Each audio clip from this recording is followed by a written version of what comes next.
Assalamualaikum warahmatullahi wabarakatuh.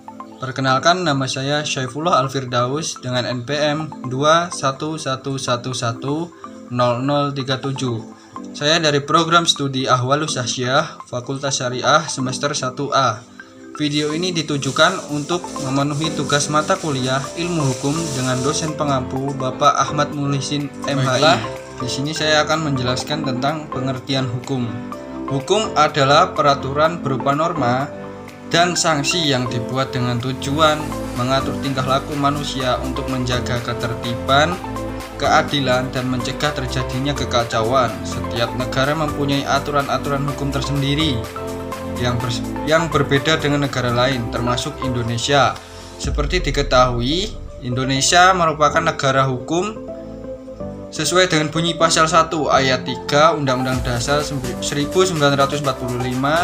Itu artinya setiap warga negara wajib untuk mematuhi hukum dan aturan yang berlaku di Indonesia. Menurut Kamus Besar Bahasa Indonesia, hukum adalah peraturan atau adat secara resmi dianggap mengikat yang dikukuhkan oleh penguasa atau pemerintah. Ketaatan kepada peraturan dan hukum adalah sebuah konsep yang harus diwujudkan dalam diri setiap warga negara. Semakin seorang itu taat pada hukum, maka bisa disimpulkan kalau tingkat kesadaran hukumnya itu tinggi. Di sini saya akan menjelaskan tentang nilai dasar hukum. Nilai dasar hukum dibagi menjadi 3 asas, yaitu asas kepastian hukum, kemudian asas keadilan hukum, dan asas kemanfaatan hukum. Yang pertama yaitu asas kepastian hukum. Asas kepastian hukum secara normatif adalah ketika suatu peraturan perundang-undangan dibuat dan diundangkan secara pasti. Karena mengatur secara jelas dan logis, maka tidak akan menimbulkan keraguan karena adanya multitafsir sehingga tidak berbenturan atau menimbulkan konflik norma. Konflik norma yang ditimbulkan dari ketidakpastian peraturan perundang-undangan dapat berbentuk kontestasi norma, reduksi norma, atau distorsi norma. Menurut Hans Kelsen, hukum adalah sebuah sistem norma. Norma adalah pernyataan yang menekankan aspek seharusnya atau des sollen dengan menyertakan beberapa peraturan tentang apa yang harus dilakukan. Sedangkan norma-norma adalah produk dari aksi manusia yang deliberatif. Undang-undang yang berisi aturan-aturan yang bersifat umum menjadi pedoman bagi individu bertingkah laku dalam masyarakat, baik dalam hubungan dengan sesama individu maupun dalam hubungannya dengan masyarakat. Aturan-aturan itu menjadi batasan bagi masyarakat dalam membebani atau melakukan tindakan terhadap individu. Adanya aturan itu dan pelaksanaan aturan tersebut menimbulkan kepastian hukum. Kemudian yang selanjutnya yaitu asas keadilan hukum. Menurut L.J. van Apeldoorn, tidak boleh dipandang sama arti dengan penyamarataan. Keadilan bukan berarti bahwa tiap-tiap orang memperoleh bagian yang sama. Maksudnya, keadilan menuntut tiap-tiap perkara harus ditimbang tersendiri. Artinya, adil bagi seseorang belum tentu adil bagi yang lain. Kemudian tujuan hukum adalah mengatur pergaulan hidup secara damai. Dan jika ia menuju peraturan yang adil, artinya peraturan di mana terdapat keseimbangan antara kepentingan-kepentingan yang dilindungi. Kemudian yang selanjutnya yaitu fungsi hukum. Fungsi hukum dalam kehidupan bermasyarakat yaitu berfungsi sebagai perlindungan kepentingan manusia agar kepentingan-kepentingannya terlindungi. Maka hukum seyogyanya dilaksanakan secara nyata. Hukum berfungsi sebagai pengatur pergaulan hidup secara damai. Hukum juga menghendaki perdamaian. Serta fungsi hukum dalam kehidupan bermasyarakat oleh Joseph Ras dibagi menjadi fungsi langsung dan tidak langsung. Fungsi langsung dari hukum kemudian dibedakan berdasarkan fungsi bersifat primer dan sekunder. Fungsi selanjutnya yaitu fungsi langsung hukum bersifat primer mencakup di dalamnya adalah pencegahan perbuatan tertentu dan mendorong dilakukannya perbuatan tertentu. penyediaan fasilitas bagi rencana-rencana privat, kemudian penyediaan jasa dan pembagian kembali barang-barang. Yang selanjutnya, penyelesaian perselisihan di luar jalur reguler. Asas hukum juga memberi makna etis kepada peraturan-peraturan hukum serta tata hukum, sehingga untuk bisa memahami hukum suatu bangsa, maka kita perlu menggalinya sampai kepada asas-asas hukumnya, bukan sekedar melihat peraturan-peraturan hukumnya saja. Dalam pengertian lain, menurut Sajipto Raharjo, merumuskan konsep keadilan, bagaimana bisa menciptakan keadilan yang didasarkan pada nilai-nilai keseimbangan antar atau atas persamaan hak dan kewajiban, namun harus juga diperhatikan kesesuaian mekanismenya yang digunakan oleh hukum dengan membuat dan mengeluarkan peraturan hukum dan kemudian menerapkan sanksi terhadap para anggota masyarakat berdasarkan peraturan yang telah dibuat itu.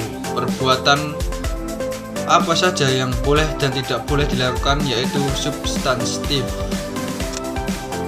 Namun juga harus dikeluarkan peraturan yang mengatur tata cara dan tata tertib untuk melaksanakan peraturan substantif, yaitu bersifat prosedural. Misalnya hukum perdata substantif berpasangan dengan hukum acara perdata atau prosedural. Kemudian yang selanjutnya yaitu asas kemanfaatan hukum, yaitu adalah asas yang menyertai asas keadilan dan kepastian hukum. Dalam melaksanakan asas kepastian hukum dan asas keadilan hukum, seyogyanya dipertimbangkan asas kemanfaatan. Contohnya konkret, misalnya dalam menerapkan ancaman pidana mati kepada seseorang yang telah melakukan pembunuhan, dan dapat dipertimbangkan kemanfaatan penjatuhan hukuman kepada terdakwa sendiri dan masyarakat. Kalau hukuman mati dianggap lebih bermanfaat bagi masyarakat, hukum mati itulah yang dijatuhkan. Hukum adalah sejumlah rumusan pengetahuan yang ditetapkan untuk mengatur lalu lintas perilaku manusia dan dapat berjalan lancar, tidak saling tubruk dan berkeadilan. Sebagaimana lazimnya pengetahuan, hukum tidak lahir di ruang hampa, ia lahir dan berpijak pada arus komunikasi manusia. Untuk mengantisipasi ataupun menjadi solusi atas terjadinya kemampatan yang disebabkan oleh potensi-potensi negatif yang ada pada manusia. Sebenarnya hukum itu untuk ditaati, bagaimanapun juga tujuan penetapan hukum adalah untuk menciptakan keadilan. Oleh karena itu, hukum harus ditaati walaupun jelek dan tidak adil. Hukum bisa saja salah, tetapi sepanjang masih berlaku, hukum itu seharusnya diperhatikan dan dipatuhi. Kita tidak bisa membuat hukum yang dianggap tidak adil itu menjadi lebih baik dengan merusak hukum itu. Semua pelanggaran terhadap hukum itu menjatuhkan penghormatan kepada hukum dan aturan itu sendiri. Kemanfaatan hukum perlu diperhatikan karena semua orang mengharapkan adanya manfaat dalam pelaksanaan penegakan hukum.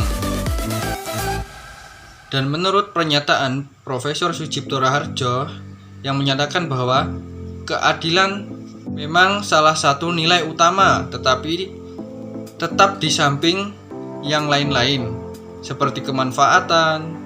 Jadi dalam penegakan hukum, perbandingan antara manfaat dan pengorbanan harus proporsional.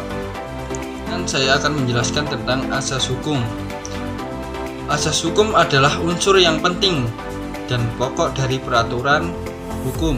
Asas hukum merupakan jantung dari peraturan hukum karena asas hukum merupakan landasan yang paling luas bagi lahirnya peraturan. Asas hukum menjadi jembatan antara peraturan-peraturan hukum dengan cita-cita sosial dan pandangan etis masyarakatnya. Melalui asas hukum, peraturan-peraturan berubah sifatnya menjadi bagian dari suatu tatanan etis. Asas hukum juga merupakan aturan dasar dan prinsip-prinsip yang abstrak dan pada umumnya melatar belakangi peraturan konkret dan pelaksanaan hukum. Asas hukum merupakan pikiran dasar yang umum dan abstrak atau merupakan latar belakang peraturan konkret yang dapat dalam dan di belakang setiap sistem hukum yang menjelma dalam peraturan perundang-undangan dan putusan hakim yang merupakan hukum positif dan dapat merupakan hukum yang bersifat negatif diketemukan dengan mencari sifat-sifat atau ciri-ciri umum dalam peraturan konkret tersebut. Asas hukum menjadi pikiran dasar peraturan konkret yang bersifat dan tersirat dalam kaidah atau peraturan hukum konkret. Asas hukum bukan peraturan hukum, namun tidak ada hukum yang bisa dipahami tanpa mengetahui asas-asas hukum yang ada di dalamnya. Jadi kurang lebih seperti itu yang dapat saya sampaikan. Apabila terdapat kekurangan dan kesalahan dalam saya berucap, saya mohon maaf. Saya akhiri. Assalamualaikum warahmatullahi wabarakatuh.